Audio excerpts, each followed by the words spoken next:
Fans, take a look at this. Can you believe that? Perhaps even, let's compare it to the size of my head. Andre the... And from Grenoble in the French Alps, weighing 477 pounds, the eighth wonder of the world, Andre the Giant. He's stronger than all of us. He's bigger than all of us. He kept everybody in line. He was the guy. He was famous on a different level. Literally the biggest celebrity in the world. How about your diet? How much food do you eat a day? You knew that you were seeing something unique in the world. Andre was an attraction. There was no level of comfort. It had to be an uncomfortable life. There's only one. They think of him as this legendary drinker. He drank because he was in pain. People would not leave him alone. The reality of who he was getting more intense on him. He knew he wasn't going to live long.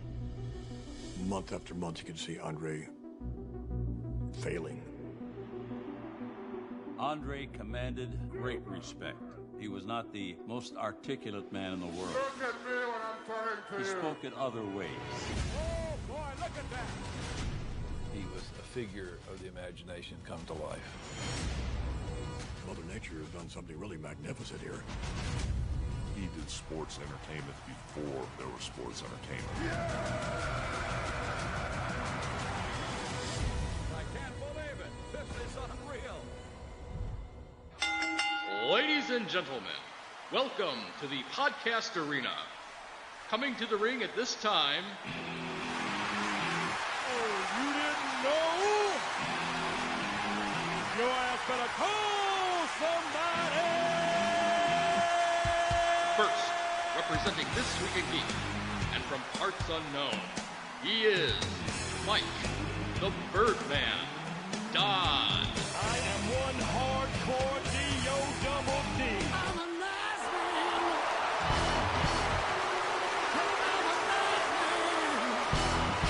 His tag team partner, representing the Geekcast radio network, and hailing from the outer reaches of your mind, he is Mike, TFG1 Blanchard. I got 4 words for you.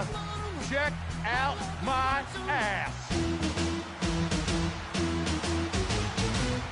And from the Great White North, here is your special guest referee, Ryan, the Uneven Flow. The Mountie always gets his man. You are listening to Mayhem Mics. And now, let's get ready to podcast! Hello and welcome to Mayhem Mics. This is episode 37. We are going to be talking about the Andre the Giant HBO documentary, HBO Sports special. I am, of course, TFG and Mike. Joining me is Ryan the Uneven Flow Merkley. Hello, sir. Yo. Yo. Man, this was interesting. This episode's going to be kind of like a combination between talking about the documentary and almost like a superstar spotlight for Andre, because, wow. His career is just crazy. Yeah, oh boy. So, yeah, where to start? You're probably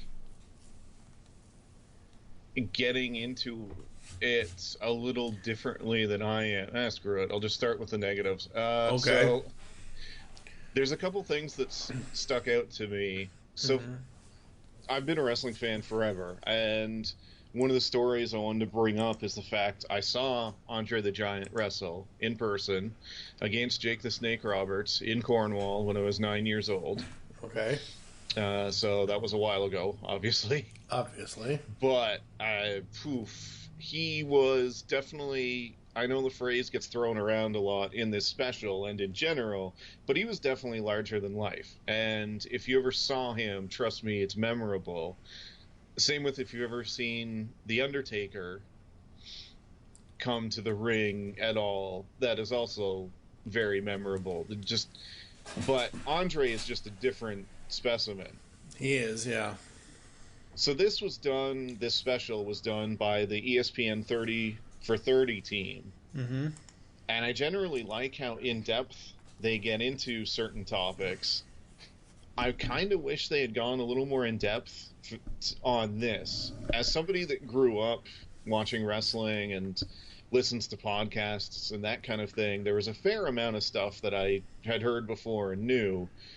It would have been neat to me to get some confirmation of some of the stories surrounding him. They mentioned that there's so many rumors and that sort of thing. They never really get into a lot of them. Yeah, no.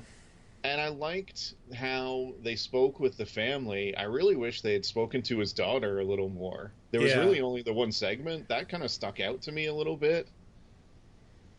Yeah, because, like, you had his wife on there, you had his daughter for the one segment, but it's like, I wasn't sure where they were going to angle the film, because the reason why I say this is because I had no idea he had any kids. Like, I've never I didn't even know either.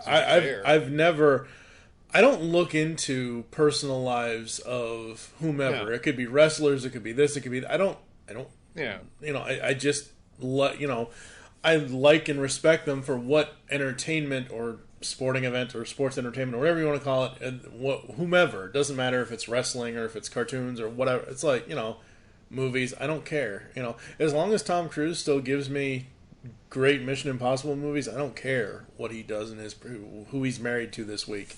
But the fact that, the way that this was presented was interesting, because I was actually almost, like, my jaw almost hit the floor when it was like, oh, he did this, he left everything to his daughter. He did this all for his daughter. That it's like, oh, okay.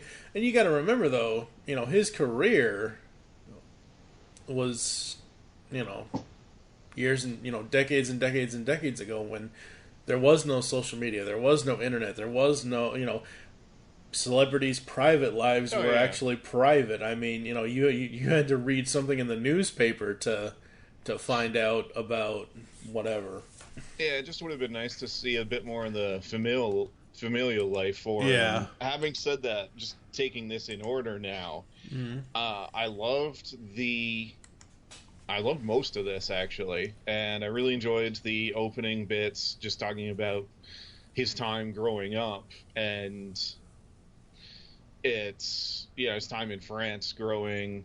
Just, that was well done. Really enjoyed that. Yeah. I can't imagine what it would have been like. This is, and I'll get this out of the way now. It's funny, we were talking about Infinity War just before recording. Mm-hmm. I thought this documentary was kind of depressing. It doesn't surprise me how isolated he was, considering his size, and two, they mentioned it a few times that people are dinks, and a lot of people were mean to him, and that makes me really sad. Yeah. Because he was well known as a generally a nice person. Yeah, the only time throughout this entire documentary that I saw him ever really get mad is his handler, when his handler was telling the story about how he first came in, and oh, I thought I'm part of the crew and I get to go back, and he's like, get out, Yeah, that's the only time. If you didn't respect wrestling, he didn't like you. Yeah. If you ever said, oh, it's fake, or something like that, you were in trouble. Obviously, yeah. It surprises me. I don't know why, because I was more of a Hulk guy than anything else when I was a kid, so I remember Hulk versus Andre and all that, but it surprised me in the documentary when they're like, ooh, he hated Randy Macho Man Savage. Wow. A lot of it's because Macho Man had an ego. Macho Man knew he was good, which he is. Yeah. Or was, sorry, but that doesn't surprise me that much. But so getting into the Hogan stuff, that kind of bugged me, because there's a lot of time dedicated to Hogan in this. Yeah, and there's a fair amount of time dedicated to the match, which that sort of makes sense, but there was an awful lot of time dedicated to Hogan, and that's what really disappointed me. So I mentioned this is by the 30 for 30 guys. This feels like it's very much a let's test the waters for Hogan to come back to WWE and see how people feel about him. Yeah. Which I could have done without 25 minutes of an hour and 40-minute documentary on Andre the Giant being dedicated to the rise of Hulk Hogan. I know they're intertwined a little bit. There's quite a few stories of it that I enjoyed and segments that I think are really important to have, but not all the stuff. No. The only thing I felt that was super important in this with Hogan was when he was basically sitting there telling us about how they communicated for the match at WrestleMania 3. Yeah. That I really enjoyed. The rest of it, I'm like, wait, is this a documentary about Andre the Giant or Hulk Hogan? I can't decide. I liked having the segments of the two of them, obviously. I think that was good. You know, the stuff where Andre is actually there for, that was important, and some of the other things. But yeah, just having Hogan there. And it's not meant as a disrespect on Hogan or... No, it's more like, what were the filmmakers doing here? Like, we mentioned this, I don't think it was Greatest Royal Rumble. We might have mentioned this at WrestleMania when I said that we were going to be covering this. And I said it's an HBO documentary, and I think we had talked off-air, well, how does that work with WWE and blah, blah, blah, blah, blah, and this, that, and the other thing, and everything else. I mean, like you said, this is basically the 30 for 30 guys and the HBO people and all that. Like, it seems like, other than interviews, like, Vince isn't... It doesn't seem like in this, and he's not going to show it, obviously, but it doesn't seem like Vince is throwing his weight around about how this got done. I don't know if... Whatever, background, all that, but, like... Everybody that was in this that did an interview, Vince, Hogan, Ric Flair... You know, they pretty much got all the old guard. Like, I don't think there's anybody that's actually new in, like, I would say in the last 17 years. I don't think there's anybody in this documentary from WWE currently that's talking about Andre the Giant. And why would they be? Because it was a different era, obviously. But yeah, no, they shouldn't have had anybody current. And having Hogan kind of in this that much, to me, felt like a little bit that it was WWE in control in the end, because they wanted him to be portrayed really positively, and they went back to the era in which Hogan was at his peak. And there's nothing wrong with any of this, and Hogan is still alive, so I don't have a problem with them potentially redeeming his image. It just feels really weird to do it have that in an Andre the Giant special. Yeah. I'm not, it doesn't bother me as much as what WWE has done with the Ultimate Warrior, which is pretty much deify a guy who Warrior's kind of a piece of shit human being. There's not a nice way to put that. He was super racist, homophobic, and all of the above. Hogan, I think, made a mistake. I don't think he's a bad person. He made a major mistake, but he's got the chance to teach people, and he's done that so far. So that's not what I have a problem with. It just, you know, it's an hour and 40 on Andre's life. There's some other stuff I would have enjoyed seeing. And the other reason I bring all of this up and bring up WWE and that I feel like they controlled it, I really would have liked to have heard from a doctor about whether or not wrestling hastened Andre's conditions. Yeah. I know they talked about that wrestling was the one thing he looked forward to, and he got the operations in order to make it to WrestleMania 3. Mm-hmm. But they also talk heavily about the toll or that his size put on his ankles and his knees. Well, those are two things that wrestling works over on anybody. Whether it's Daniel Bryan or The Undertaker or Andre, doesn't matter your size or anything like that. it takes a toll. And I would have been interested to hear a little more on that, because they did have the doctor on who worked on his ankle, of course, when it broke. And he talked about that Andre's ankle bones were the size of a normal human's knees, and he came up with the term for his condition. I just would have liked to have heard maybe a little bit more about the medical condition. Yeah, I would have too. But I'm pretty well nitpicking. I really enjoyed this, by the way. Yeah. And the end was sad. Yeah. I mean, the fact that, you know, he died alone in a hotel room not long after the death of his father.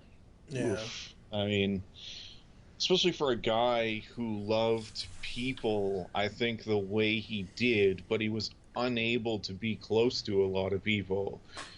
I mean, watching this, and the way there's not a whole lot of interviews with really close friends and that sort of thing, he was kind of isolated, which is sad. And Vince brings up that he was angry with him near the end, and he felt kind of bitter about the business moving on from him and having to retire and that sort of thing. It's just a lot of sad stuff there. He impacted a lot of people positively, though, and they had a fair amount of stuff and stories from The Princess Bride, which I really liked. Yeah, that's definitely a positive, because that's a movie and that's a performance that's going to live on for forever. Mm-hmm. Yeah, I love that section, because you got Carrie Elwes, you got the actress that was in the movie, basically learning that, so he didn't have to lift any weight at that point. They basically had her on wires. Yeah, and that was a little bit more about why I kind of wish they had more of the impact of wrestling or his physical condition. Yeah. But anyway, yeah, sorry, go on. Oh, absolutely. You know, yeah, it's one of those things where looking at that, because let's face it, that's his big non-wrestling fame thing, is that movie. Decades from now, he's actually, if not already, better known for it. Yeah. Probably going to continue, because absolutely, yeah. Thanks to the network, and I heavily recommend to people their Andre the Giant collections on the network. Go check some of it out. His work I really wish I knew what changed in Vince's mind, but his work for somebody who English wasn't his primary language and who got things across in different ways was amazing. I don't know why Vince has very much moved on from that. Makes me kind of annoyed, because I look at a guy like Cesaro, who has absolutely everything going for him, but Vince doesn't want to give him a chance because he's foreign, essentially. Well, he gave Andre, who is also a physical specimen in different ways, a chance, and look how that turned out. Wrestling would probably not be the same without him. Yeah. Yeah, wrestling would not be where it is today without Andre the Giant. The undefeated streak lasted pretty much 15 years or so. 73 to 87. Like, that's the other thing I loved about this documentary, was how they chronicled the undefeated streak, and basically, Andre the Giant was who he is before. He was essentially the 70s and 80s version of The Undertaker before The Undertaker came around, kind of a thing. Yeah. And I just absolutely love that. Like, who's going to come in and who's going to do this and how's this going to be and I like the statements too from some of the guys that if Andre didn't want to lose to you or didn't like the end of a match, he couldn't do anything about it anyway. Exactly. That's why I like Hogan, going through telling us what the choreography was supposed to, like. He's like, how are we gonna finish it? How are we gonna finish it? Blah, blah, blah. I don't know. And yeah, what I also like about this story is, like, Andre was essentially a face his whole career until the whole Hogan thing, until the whole WrestleMania thing. And they're like, how are we gonna turn this guy who everybody loves into a heel? Like, how are we going to turn him into a bad guy? How are we going to do this and still have people... And the solution was easy. Just have him come out with Bobby Heenan. Exactly. Heenan, in so many ways, for anyone who didn't grow up with him, was similar to Paul Heyman now. And no disrespect meant to Heyman, but Heenan might be the greatest talker of all time. So that was smart, and it was a good segment for them to include, obviously. Obviously, yeah, because it was a part of history. Yeah, I just liked the... they bring it up, too, that Andre took pride that he never hurt anybody. And, man, look at him. They mention it in the documentary. If Andre wanted to hurt you or didn't like the finish or didn't like how you're treating him, there was nothing you could do about it. Like, he was just too strong, too powerful for anyone to do anything. And these are pro wrestlers. They could throw either of us around like a rag doll. And here's Andre the Giant, who can do the same thing to all of them. It's not something you ever see again, probably, either. No, the only person, and I know this is going to be sacrilege against Heenan, but the only person currently that is anywhere close to what Heenan was, the awesomeness that was Bobby Heenan at the time, as far as being a talker, honestly, is Heyman. Yeah. Say what you will about Paul Heyman, but I mean... No, he is one of the... That's why I made that comparison, too. Yeah. That for anyone... That's what I mean. For people now, that's the closest comparison I can make. But, Heenan was just... They mentioned it on the video that... in the HBO series, that coming out with Heenan was the most evil thing you could do. Mm-hmm. And so they pair Andre up with him, and they have the segment on, another guy, good old Piper's Pit with Roddy Piper. Oh yeah, it's so neat seeing all of these people together. And they mentioned that they had, when WWF, there we go, got to say it normally for once, took over all of the territories. They mentioned a lot of the classic guys they brought in, like Piper, Junkyard Dog, and of course Andre, bringing everyone together. And I saw snippets of, I saw Andre wrestle Jake the Snake. It was the middle of their feud. And so that was pretty neat for me, because I saw that 28 years ago now, roughly. Oh, wow. Yeah. Yeah, it was a little bit of time ago. Yep. But, yeah, he's not somebody you ever forget. And if you ever see him, you won't forget him either. And there's very few humans that have existed, much less in my lifetime, but overall, like that. And the fact that he genuinely seems to have touched people in a positive way, and he used his size to be positive when so many were negative towards him is touching, and it makes the end that much sadder. I mean, he died at 46, which a part of it is because he refused a lot of treatments, fearing that it would impact his wrestling career, which is too bad. You wonder if that would be allowed today. Right. We look at it with stuff, how they treated Daniel Bryan, for example. Would they let him take the personal risk of injury nowadays? Who knows? I hope not, by the way. Yeah, I hope not. I mean, that would not be good. No. But it's just... I hate doing this in order, because obviously we end with the negative, which is his death. Yeah. Should have done the show the reverse, backwards. Yeah. Watch it in reverse and watch everybody walk backwards. Yeah. Still, though, this is worth a watch for anybody who, in particular, anybody who didn't live through that era, or maybe didn't follow wrestling through that era, or somebody who has seen The Princess Bride and wants to know more about this guy who, even in a movie, he doesn't look anything like anybody else that was on screen. Right, absolutely. He literally was larger than life. As I said before, people use that term to describe people or things or events, but in his case, it's the only way to describe him. Yep. Yeah, I mean,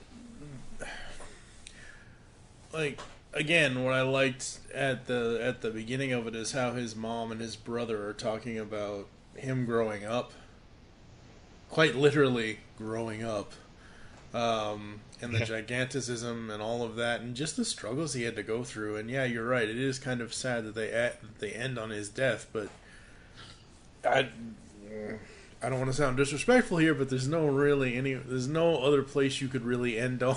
I mean, no, that is how it goes. I don't think it's disrespectful. It's just that's the way life is. Unfortunately, that's how it's got to go. But wow, the impact he had is something that's not. It's a net positive. It just can't be underestimated or anything like that. There's so many people who got into wrestling because of him, and because of the spectacle, and because of that WrestleMania 3 that changed an entire industry. But I think you could make a point that it helped change sports in general, as well as WWF's using cable and becoming a national sort of phenomenon, as well as WWF just they knew how to expand and how to take over cable, and Andre was a huge part of that. So he really changed cable, he changed sports, he changed wrestling, he changed a lot of things. He changed everything, almost for the better, pretty much so, throughout his entire career.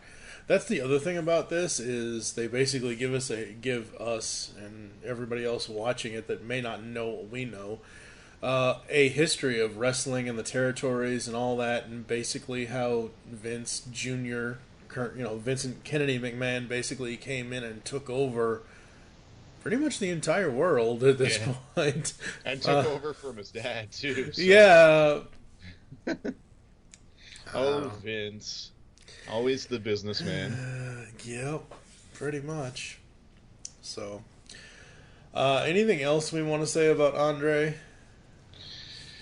Watch this.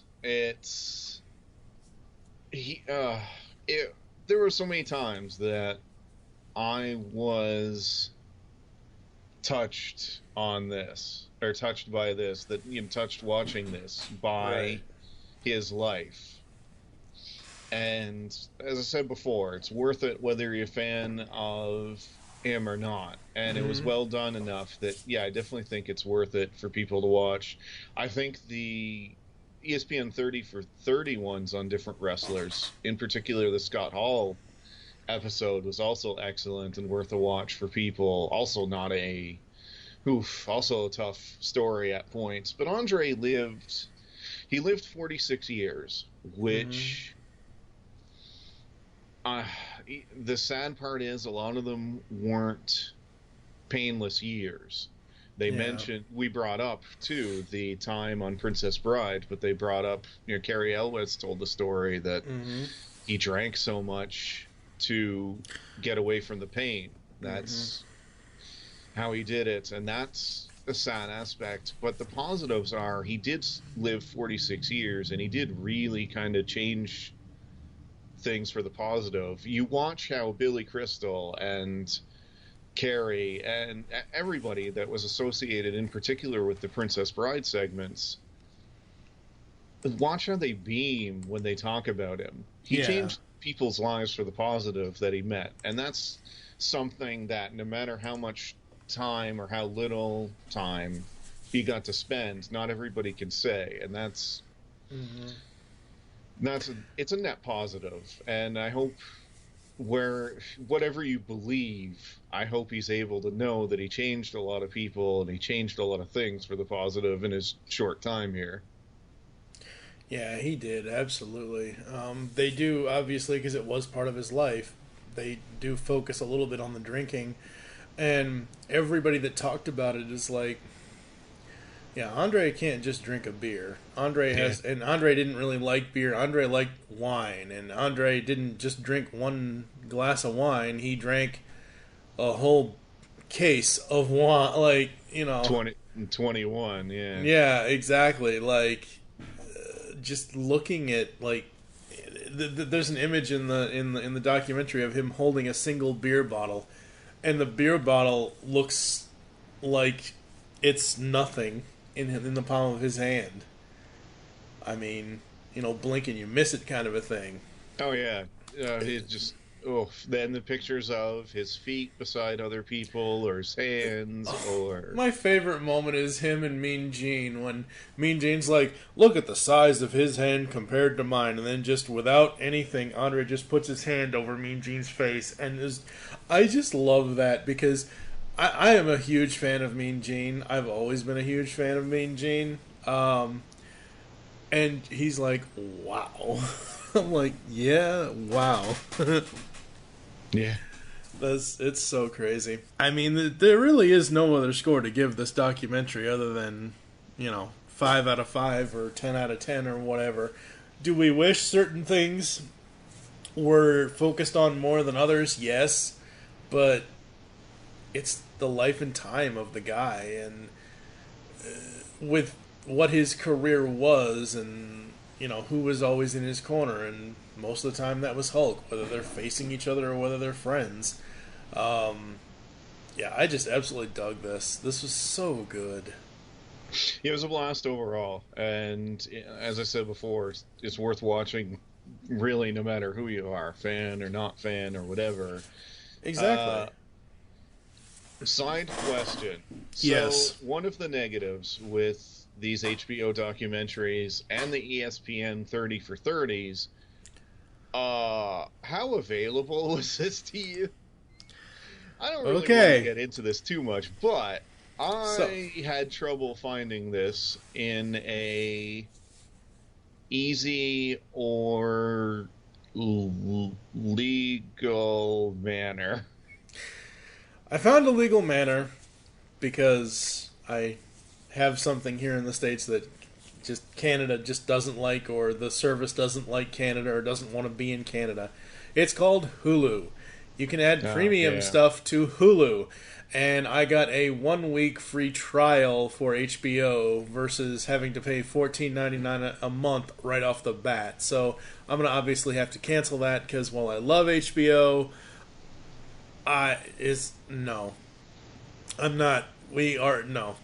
just, while I do love HBO and all that, and I love all their work, I'm not adding that into my cable package. Yeah, we don't have Hulu here. And it's all rights and that sort of thing. See, I don't think that's all right. I mean, I get all rights, as in it's the different. So different TV stations, different rights. Yes. Have rights to show things. And go through all these hoops, and then you've got the additional problem of the CRTC limiting content because there's not enough Canadian content, etc., etc. So it was a pain to try to find this. So we do have HBO Go up here, right? Yeah. Well, it's a pain in the ass to use up here, though. Is it really?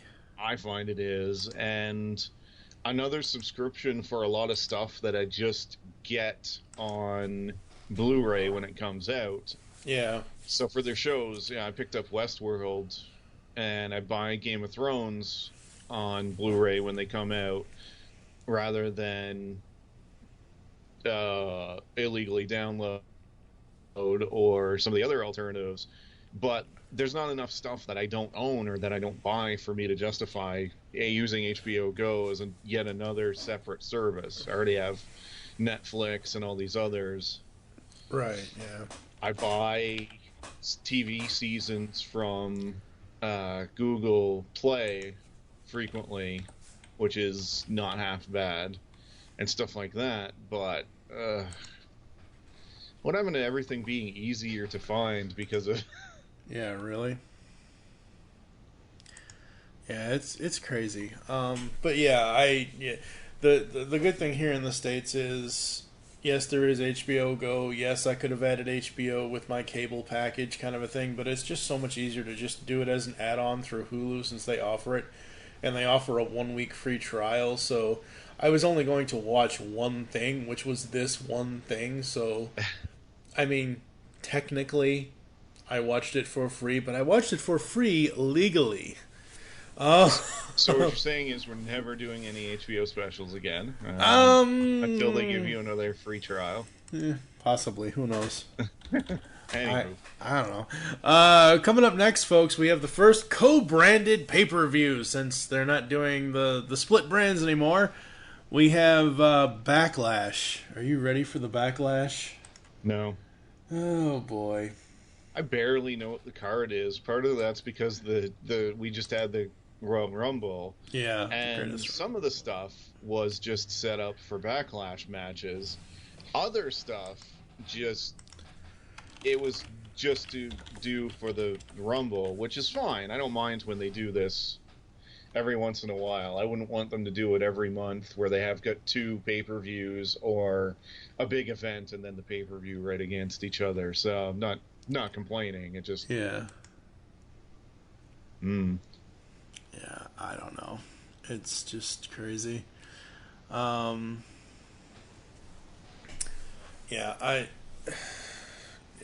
watching Raw and SmackDown, but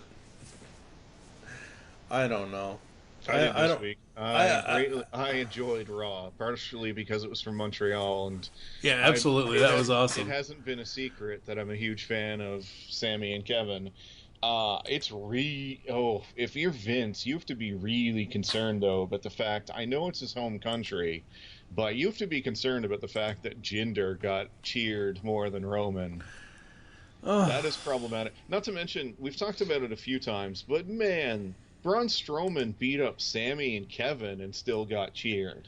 If that's not a sign that maybe he's the guy you should be building around, I don't know what is. Yeah. This is their hometown, and he got cheered. They were speaking French, and they cheered Braun. So yeah. Anywho, that's not good. Yeah, that's not good though. Like, that's not a good thing. Well, not if you're in love with Roman, as Vince for some reason is. I don't understand that at all. If they just turned him bad, turn him heel. Look at Andre. No, seriously, they turned him heel briefly and had a mega feud for him. Imagine if they did that with, they give Braun the belt, and and then Roman turns heel and turns on him. He'd be hated. People would love to see him get beat up. I mean, he'd be hated more than he already is. Sorry. Yeah. Anyway, that's another discussion for another show. See, now we're pulling the WWE. We're talking about things that are not important to Andre the Giant's life in an Andre the Giant special. That's true.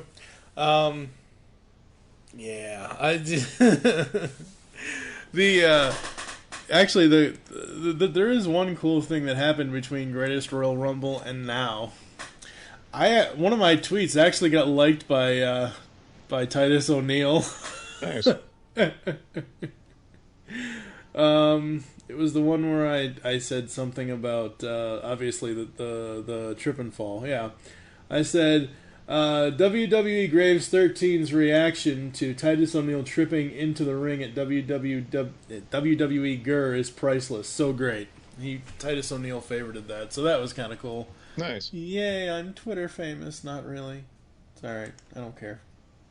But yes. That's still pretty neat. Titus has always seemed like a good guy. Yeah, too. He's a really good guy. Very cool. So yeah, coming up, like I said, not Greatest Royal Rumble, Backlash. Where did Greatest Royal Rumble? God, I'm losing my mind today. Backlash, and then after that, who knows, folks? Two somethings will happen between Backlash and Money in the Bank, or whatever's next after Backlash. So, where can the people find you online, sir? At Nightbeat on Twitter. I am at TFU and Mike on Twitter. You can follow at Geekcast Radio and at This Week in Geek for the respective network Twitters. And we will catch you next time here on Mayhem Mics. And we're going to close it out with some Andre the Giant clips. Fans, take a look at this. Can you believe that? Perhaps even, let's compare it to the size of my head.